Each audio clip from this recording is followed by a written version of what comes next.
அங்க இன்னைக்கு ஒரு முக்கியமான நிகழ்வு தாங்க. காமன்வெல்த் கேம் முடிஞ்சிச்சு. 10வது இடத்துல இருந்தவங்கள குத்து குத்து குத்துன்னு குத்தி எடுத்து அப்படியே 4வது இடத்துக்கு கொண்டு வந்துட்டாங்க. சந்தோஷப்படவா வருத்தப்படவான்னு தெரியலங்க. என்ன அப்படின்னா ஒலிம்பிக்குன்னு ஒன்று இருக்குங்க உலக அளவில். அதே மாதிரி வேர்ல்டு கப்லேயே பெரிய வேர்ல்டு கப் அப்படின்னா ஃபுட்பால் தாங்க. அதிக ஃபாலோவர்ஸ் இருக்காங்க. அதுக்கப்புறம் பிசிசி நடத்துகிற கிரிக்கெட்டு. ஆனால் இதிலெல்லாம் நம்ம பிசிசியில் கிரிக்கெட்டில் நல்லா இருந்தாலுமேவும் ஒலிம்பிக்கில் பதக்கங்கிறதே அரிதாக இருக்குங்க. வெறும் காமன்வெல்த்து ஆசியன் கேமு இதுலேயே நம்ம ஷோவை காட்டி முடிச்சுட்டு போய்கிட்டே இருக்கலாங்க.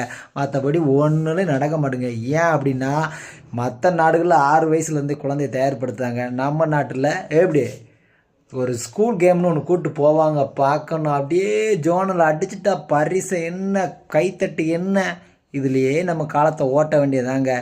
ஒரு நாளும் நம்ம நாடு ஒலிம்பிக்கில் கோல்டு வாங்குவாங்களான்னு சொல்லவே முடியலங்க. அந்த அளவுக்கு தாங்க நம்ம நாடும் இருக்குது, மக்களும் இருக்கிறோங்க.